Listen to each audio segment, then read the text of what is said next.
Hi friends, இந்த வீடியோவில் ஒரு நெகட்டிவ் கமெண்ட்ஸ்க்கு நான் இந்த வீடியோவில் ரிப்ளை பண்ண ட்ரை பண்ணுறேன். அதுக்கு ஆன்சர் கொடுக்கறதுக்கான ஆக்சுவலி நெகட்டிவ் கமெண்ட் அப்படின்னு சொல்ல வரல, அவங்களுடைய ஆலோசனை அப்படியே இருக்கலாம், அவங்களுடைய எண்ணங்கள் அப்படியே இருக்கலாம்.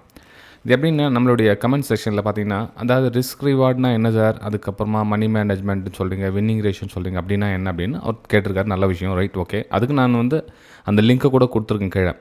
அதுக்குள்ளே பார்த்தீங்கன்னா அந்த கமெண்ட்க்கு இன்னொருத்தர் கமெண்ட் பண்ணியிருக்காரு. என்ன பண்ணியிருக்கா பாருங்க, இவங்க எப்போவுமே இப்படி தான் ஆளாளுக்கு ஒன்று சொல்லிகிட்டே திரிவாங்க, இவங்க சொல்கிறத யோசித்து பார்த்தோம்னா மென்டல் ஆகிடுவோம். அதாவது அவர் என்னென்னா அந்த ரிஸ்க் ரிவார்டையும் மணி மேனேஜ்மெண்ட் ஒன்றுமே இல்லை அப்படின்ற மாதிரி நினச்சிக்கிட்டு அவர் தேடிட்டு இருக்கார் மேபி. ஓகே, ஸோ இந்த மாதிரி நீங்கள் யாராச்சும் இந்த ரிஸ்க் ரிவார்ட்னா என்னன்னு தெரியல அப்படின்னா அதுக்கு லிங்க் என்னுடைய கமெண்ட்ஸ் செக்ஷனில் போய் பார்த்தீங்கன்னா தெரியும். உங்களுக்கு அந்த லிங்க்கும் கொடுத்துருக்கேன். ரிஸ்க் ரிவார்ட்னா என்ன, மணி மேனேஜ்மெண்ட்னா என்ன, எப்படி அந்த ஃபாலோ பண்ணணும் அப்படின்னு. இல்லை அப்படின்னா இன்னொரு வீடியோ போடுறதுக்கு நான் ரெடியாக இருக்கேன். இந்த கமெண்ட் நீங்கள் தெரிவிக்கலாம்.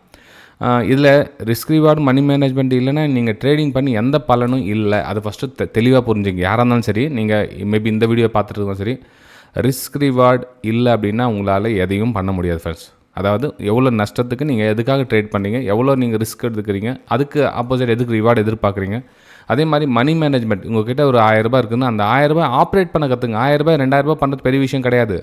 1000 ரூபாய் 2000 ரூபாய் பண்ணதுக்கப்புறம் என்ன பண்ணணும் அப்படின்னு பிளான் பண்ணுங்கள். இப்போ 2000 ரூபாய் 3000 ரூபாய் பண்ணணுமா, ரைட், ஓகே. அதுக்கப்புறம் என்ன பிளான் பண்ணணும், ஃபஸ்ட்டு ப்ரொடெக்ட் பண்ணுங்கள்.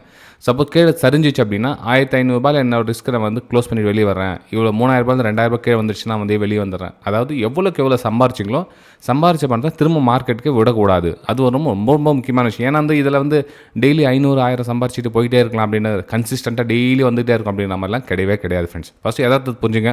நான் சொல்கிறது உங்களுக்கு டிமோட்டிவேட் பண்ணணும்னு எடுத்துக்காக சொல்ல வரல, யதார்த்தத்தை புரிஞ்சுக்குங்க அப்படின்றதுக்காக சொல்ல வரேன் ஃப்ரெண்ட்ஸ்.